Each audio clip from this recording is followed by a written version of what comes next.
Hi, I'm Billy Anders, the Group Program Manager for Wireless and Networking Services in Windows. Today I want to demonstrate some of the ways in which Windows 8 is designed with mobility in mind. I'd like to show you some of the advances we've made in the fundamentals for Windows 8 mobility.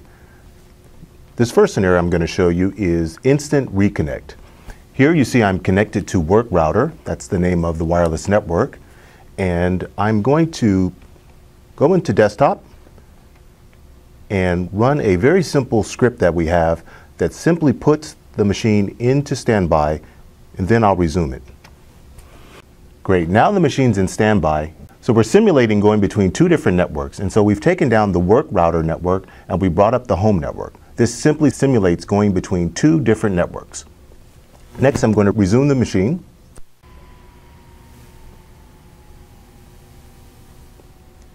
And great, you see that we're instantly connected and we've even brought up the Bing homepage. Now I'm going to show you the Windows Connection Manager, and here you can see we are indeed connected to a different network, in this case, Home Router. I'd like to show you the hotspot connection experience. So here I'm going to click on Contoso Cafe.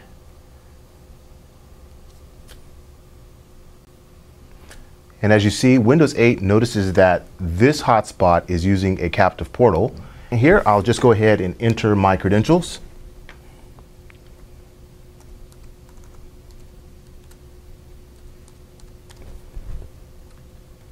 And click Login.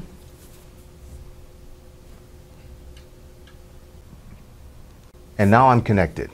So no browser prompt, not having to enter any credentials inside of a web page. We're just connected and that profile is saved. Next, I'd like to show some of the enhancements we've made for mobile broadband. Here I have a mobile broadband dongle that's compliant with our new Windows 8 class driver. So I've just inserted the dongle into my PC,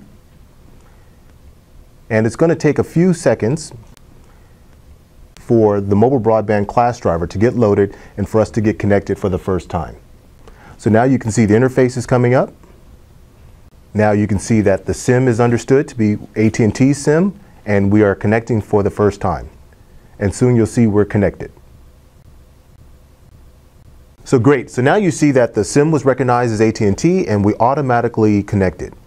One thing you may have noticed here is that there were no additional drivers downloaded, no additional connection manager needed. We just got connected to AT&T. Also like to show you here is the AT&T account experience. So I'm going to go ahead and click on View My Account. And great, we're inside of the AT&T connection experience for account management.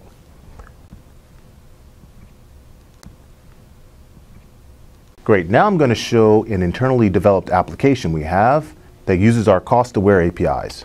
And this application is simply pulling down images from the Flickr site, but notice that the images are low quality. And the reason these images are low quality is because this application is aware of the fact that it's on a mobile broadband network, and these networks generally have cost associated. So they're pulling down the lower resolution photos, which are saving data. So now I'm going to go ahead and connect to Wi-Fi. As you can see, Home Router here, and I'm going to set Connect Automatically and connect. Great. Now I'm going to open up our internal application. Since this application is adaptive and was written with our cost-aware APIs, we're now seeing higher quality images.